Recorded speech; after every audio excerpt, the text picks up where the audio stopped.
Doctor हूँ। तो मुझे 2007 में प्रॉब्लम हुई थी, मुझे खांसी हुई थी। स्टार्टिंग में मुझे खांसी हुई थी। उस टाइम मैं देहरादून में जॉब करती थी एक प्राइवेट हॉस्पिटल में आयुर्वेदिक। तो काफ़ी दिन खांसी हुई, वो मुझे ठीक ही नहीं हो रही थी। फिर मैंने डॉक्टर से बात करी, मैंने कहा सर मुझे खांसी होती है, मैंने सब कुछ खा लिया, कुछ भी आराम नहीं हो रहा है। तो फिर सर ने कहा कि एक एक्सरे ले लो कहते।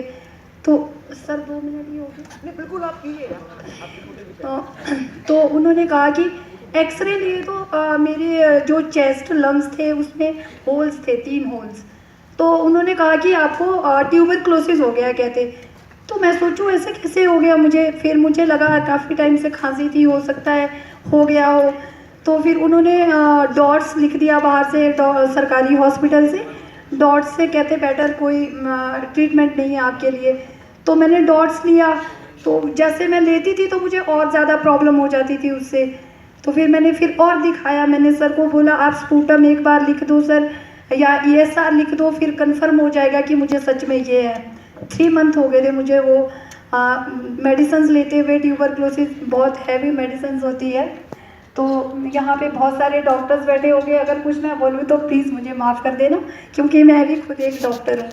तो मैंने ऐसे ही अपने आप से मैंने अपना ESR और स्पूटम करवाया। स्पूटम मेरा नेगेटिव था और ESR मेरा 13 था पूरा, मतलब कोई भी बड़ा कुछ नहीं था। तो फिर मैं एक बार और सर के पास गई, फिर उन्होंने ऐसे ही कुछ किया। फिर मैं PGI चंडीगढ़, फिर मेरे काफ़ी बहुत बुरा हाल हो चुका था। तो PGI में आई तो यहाँ डॉक्टर्स ने कहा कि आपको ट्यूबरक्लोसिस नहीं है, कहते मैम आपको कैंसर है लंग्स का।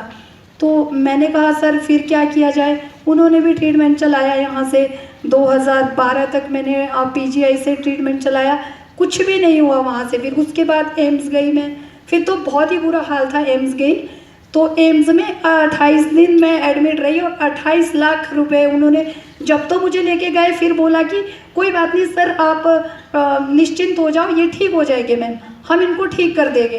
फिर जब कुछ पैसे नहीं बचे हमारे पास, फिर कहा सर घर लेके जाओ, कुछ नहीं हो सकता है, अब कुछ नहीं हो सकता है इनका, इनको घर लेके जाओ, लास्ट स्टेज है, कुछ अगर खाएंगे पिएगे घर में रखो मेरा। तो फिर मैं घर गई, फिर मेरा बहुत बुरा हाल था, बहुत, मैं बोल नहीं पाती थी, आंखें नहीं खोल पाती थी मैं कुछ भी। मेरा एक छोटा बेटा है। तो उसके बाद अनुपमा है जो इंडस वीवा में काम करती है, उसने मेरे हस्बैंड को फ़ोन करके बोला कि एक कहते हैं इंडस वीवा में आई पल्स है, कहते मेरी सिस्टर की बेटी है, वो अभी भी यहाँ पे है। तो कहते चाचू उनको दे दो, हो सकता है ठीक हो जाए। तो उन्होंने कहा इतना मैंने खर्च कर दिया, उससे ठीक नहीं हुई, अब तेरे इंडस वीवा से क्या ठीक हो जाएगी वो। तो मैं बोल नहीं पाती थी, लेकिन मैं सुन सकती थी, मैं फील कर सकती थी। फिर मेरे को लगा हो सकता है ये कोई ज़रिया हो, भगवान ये मंगवा दे तो अच्छा है, लेकिन मैं बोल नहीं सकती थी।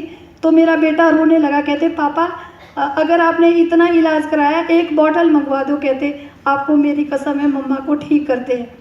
तो उनको भी लगा बच्चा है चलो कोई नहीं। और जब वो आईपल्स लेके आए, जब स्टार्ट किया तो कॉटन से उसको मेरे मुंह में डालते थे।